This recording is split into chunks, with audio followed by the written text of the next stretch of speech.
This is my second video comparing the performance of Presidents Joe Biden and Donald Trump. My first video compared gross domestic product for these two presidents. This video will focus on unemployment and labor participation. Also, like my first video, this video will reference a video published by MSNBC on March 13, 2024 called Must See, Trump v. Biden in 21 Charts. In the MSNBC video, Chris Hayes provides charts showing unemployment and labor participation rate since the start of the COVID pandemic. As with GDP, starting with the COVID pandemic is not a true apples-to-apples comparison between the two presidents, as Hayes claims. Here is a full screenshot from Hayes' video showing labor force participation rate. Here is a full screenshot showing unemployment rate. According to the Bureau of Labor Statistics, or BLS, the labor force participation rate represents the number of people in the labor force as a percentage of the civilian non-institutional population. In other words, the participation rate is the percentage of the population that is working or actively looking for work. Unemployed people are those who do not have jobs but are actively searching for a job. The unemployment rate are the number of unemployed people as a percentage of the labor force. Out-of-work people who are not looking for work are not part of our labor force, so they are not counted as unemployed. Before we move into the data, I want to point out that in Hayes' video, his charts for unemployment start with the COVID spike in 2020. But participation rate starts in January 2021. Typically, you should use the same time scale for all of your analysis unless there's a specific reason not to. One must wonder if presenting the data this way changes the message. Let's look at the data. To me, it's immediately clearer why Hayes' video does not show labor participation rate over the same period as unemployment. Remember, Hayes made it clear in his video he intended to show we were better off under President Biden than we were under President Trump. But in the 3 years since President Biden took office, labor participation rate has still not reached the pre-pandemic levels. Before the pandemic, labor participation was 63.3%. But 3 years after Biden took office, participation is now 62.5%. Labor participation currently is 0.8% lower than before COVID. Now let's extend the data period to cover the entire Trump administration. When President Trump took office, labor participation was 62.8%. During the first 3 years of his administration, prior to COVID, labor participation was very consistent. The average was 63.0% and the high point was 63.3% over a 5-month period just before the COVID pandemic. During the first 3 years of the Biden administration, labor participation averaged 62.2%. The highest participation rate so far during the Biden administration was 62.8% over 3 months in late 2023. But the average is low because President Biden inherited a 61.3% participation rate when he took office in January 2021. After 3 years under Biden, labor participation increased by 1.5%. We have not yet recovered to pre-COVID participation levels, but the Biden administration has overseen a significant increase in the size of the American workforce since he took office. Now let's look at unemployment. When President Trump took office, the unemployment rate was 4.7%. Over the next 3 years, the rate dropped to 3.5% in February 2020. The average unemployment over those 3 years was 3.9%. Then the COVID lockdown started, and by April 2020, the unemployment rate had reached 14.8%. This is the highest unemployment rate in more than 75 years. We recovered some, and when Trump left office, unemployment was at 6.1%. As stated in my last video, President Trump gets the credit or blame for how our economy performed during the COVID pandemic in 2020. Our nation's COVID response was very complicated, so that topic will be addressed in another video. This video focuses on the non-COVID years.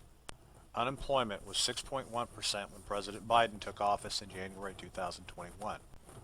Over the next year, our country continued to recover, and by January 2022, unemployment had reached 4.0%. Over the next 2 years, unemployment was consistently low, averaging just 3.6%. I think this can be clarified a little better for a proper comparison, so let's look at the data in a different format. This plot compares the unemployment rate for both presidents based on the number of months in office. Trump is in red and Biden is in blue. Unemployment during the first 3 months of the COVID pandemic was historically high, so these data points overshadow the remaining data. If we do not include that data in our comparison, the subtle differences during the remaining time become more apparent. This plot is a comparison of the first 3 years of each president's term.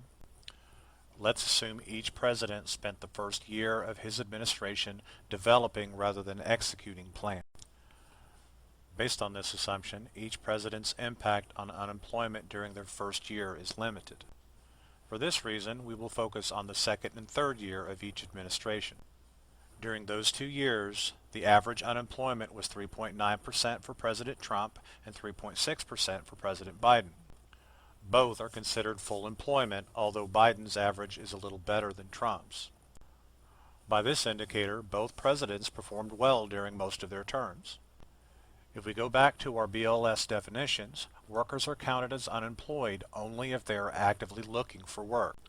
So, if unemployment between 2 periods is the same, but participation is different, the number of workers relative to our population is different. As stated earlier, labor participation before COVID was consistently higher under President Trump than it has been under President Biden. I think a true apples-to-apples comparison for unemployment should be based on the same participation rate. The data shows the average participation rate during the Trump administration prior to COVID was 63.0%. If we assume a uniform 63.0% participation rate across the COVID pandemic and Biden administration, the unemployment rate changes.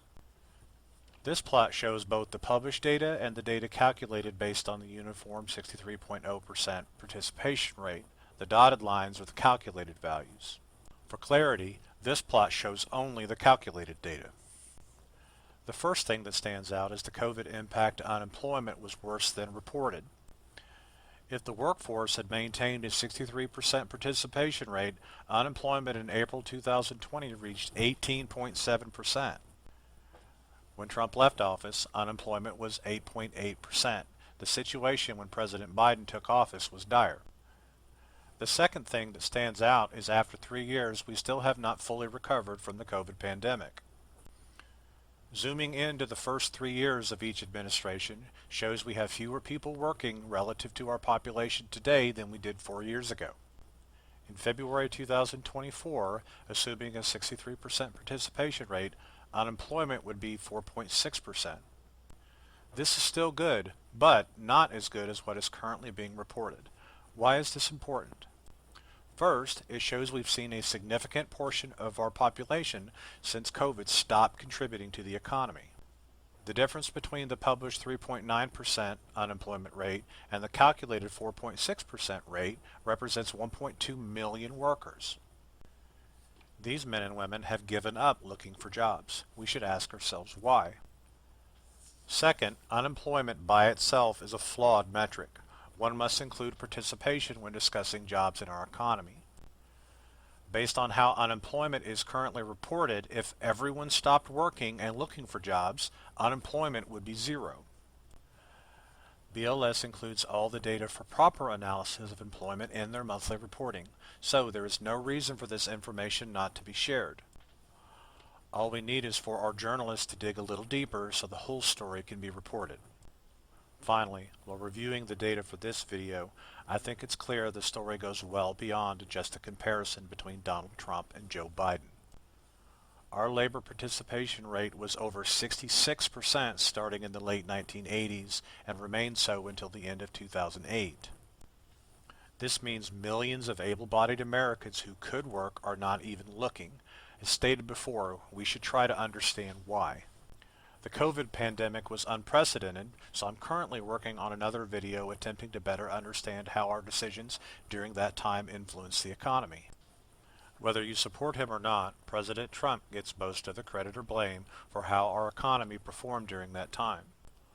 But part of my analysis will look at how much our COVID response was directed by the federal government and how much was directed by the states. I think the data will reveal there is more to the story than Trump equals bad, Biden equals good. The election is less than a year away, so we should all take the time to inform ourselves on what Biden and Trump accomplished. Don't take my word for any of this. All of the data used in this video is published monthly by the United States Bureau of Labor Statistics. Their website has excellent tools that can assist you in understanding the data. I recommend you look at what they offer so you can make your own judgments. Very few mainstream reporters seem to be providing the whole story. I appreciate anyone who took the time to watch this video. Please like and subscribe if you think it helped clarify anything regarding this complicated subject. Also, if I made any mistakes or if you disagree with my assumptions, please comment and I will make any corrections as quickly as possible. If necessary, I will make subsequent videos to clarify, correct, or expand on the topic. Thank you.